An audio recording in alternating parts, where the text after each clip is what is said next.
Hello, Faelan Shiva here with Stars and Cards for the Everyday Priestess channel, wherein I will give us a 2-week astrological forecast with a little divination at the end.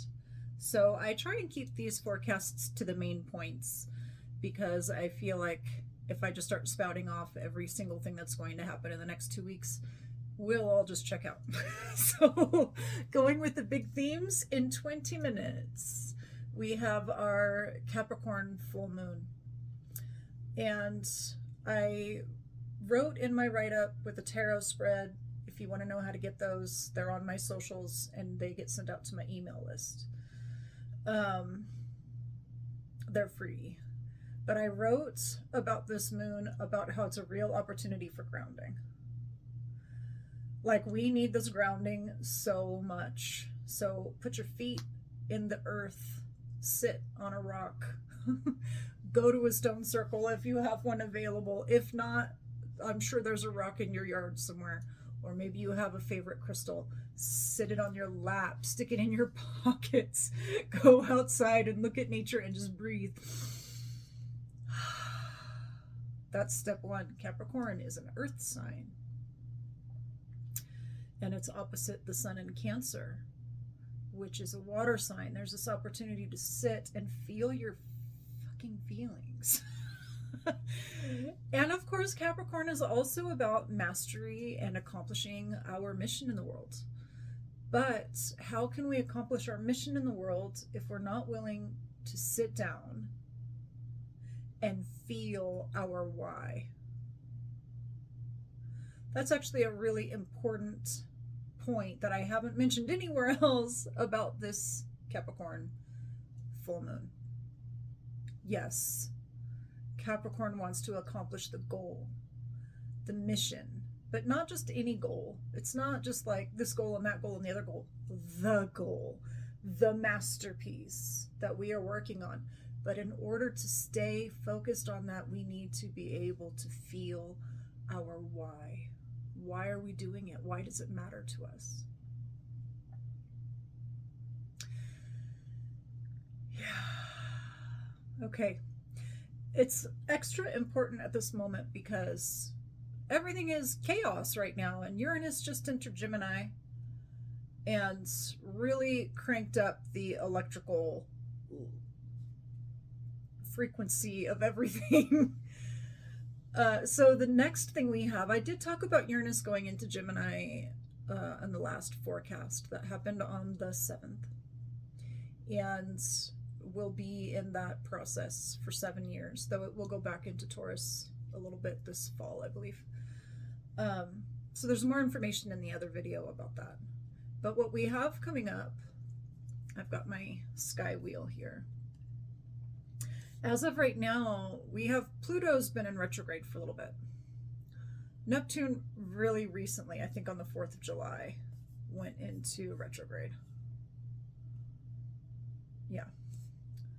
Now we have Saturn is going into retrograde on the 12th. And then we have everybody's favorite Mercury going into retrograde on the 17th. Let me look at my notes. Yeah. So why is Mercury retrograde so popular and the other ones are less? Because it's a personal planet. Because it's very close to our daily life. We feel it more. It gets involved in our communication. It gets involved in our thinking. It gets involved in our contracts and agreements. Same with Venus and Mars. We feel those, I would say, just as much, if not more. But they happen much less often. Mercury goes into retrograde at least 3 times a year, sometimes 4. So we need to just make friends with this energy. Easier said than done if you're trying to accomplish a big written task or a big work project with contracts. But the quality of retrogrades, I have a lot of teachers and I study tarot and astrology and all the esoteric arts a lot. So I've heard a lot of really great theories about how to work with retrograde planets. But I think my favorite and most simple is when planets are moving direct the way that we expect them to, the energy is external. The energy is extroverted. We might see it play out in our daily lives. When planets are in retrograde, the frequency becomes more internal. It's more about our mind processes. It's more about our inner work and transformation. And we may not see the details play out in our daily lives except for Mercury retrograde when we send the email to the wrong person or whatnot. It's not that we don't see the effects, but the overall energy signature is more of an internal thing. So that's great news, because with the big generational planets, Saturn, Neptune, I mean, Saturn is kind of like in between the personal planets and the generational planets. But Saturn, Neptune, and Pluto, Uranus we're not talking about yet because he doesn't go retrograde till September. With these big ones, we might not notice a big effect in our everyday life, but we will maybe feel a bit of relief. That's what I'm hoping for, because both Neptune and Saturn have been in Aries, and it's very go, go, go, go, get it done. It's very intense. And then there is a lot of energy in the sky right now that is forward moving, either revolutionary like Pluto and Aquarius, or revolutionary like Uranus and Gemini, or like bold pioneer new energy like Saturn and Neptune and Aries. So for everything except Uranus to go into retrograde kind of gives us a moment to breathe. It gives us a moment to rethink. It gives us a moment to stop feeling so pressed for forward movement. And I think what would be really useful for us to focus on during this time of all these retrogrades is that Sun in Cancer. That Sun and Jupiter also in Cancer. Let's have space to feel feelings. Let's have space to connect with our loved ones. Let's have space even maybe to feel a little bit creative instead of just pressed up against a wall all the time. So we have 12 more days to enjoy this Cancer season energy, and I really feel strongly that we need it. We need that nourishment. And interestingly, the other thing I think is really worth focusing on is Mars and Virgo. Because Mars and Virgo gives us something to sink our teeth into, but it's earthy. It grounds our life force. So finding a project that really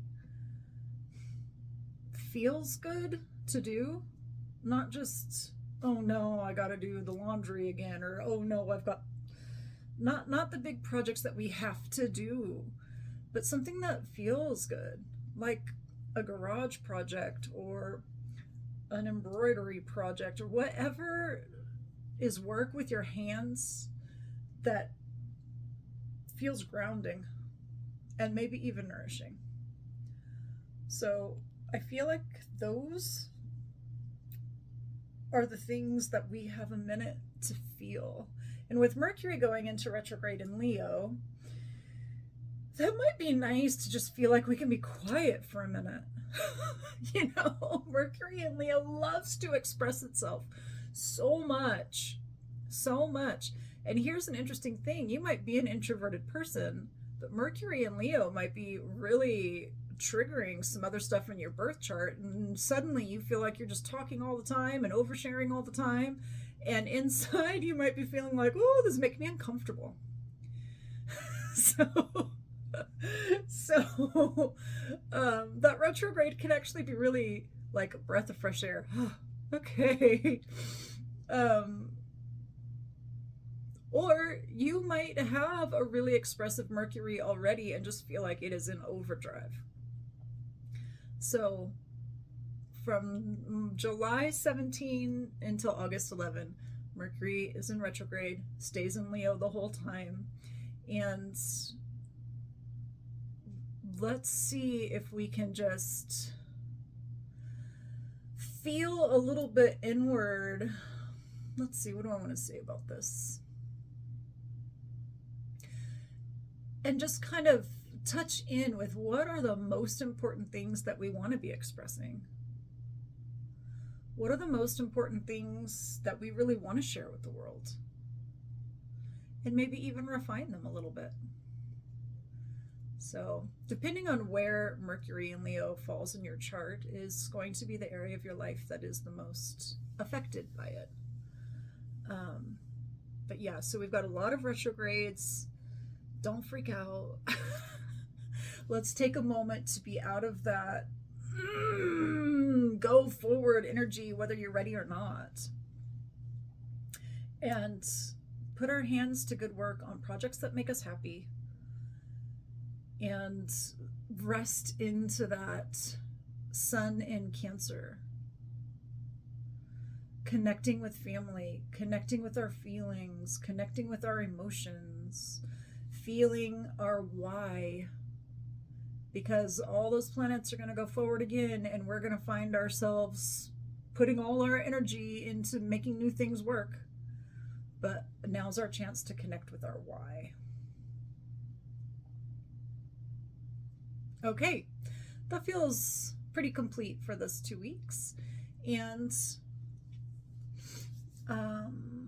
yeah, if you'd like to book your tarot or astrology readings, go to my website, roseofvenus.com, and I will see you in a couple of weeks for our new moon.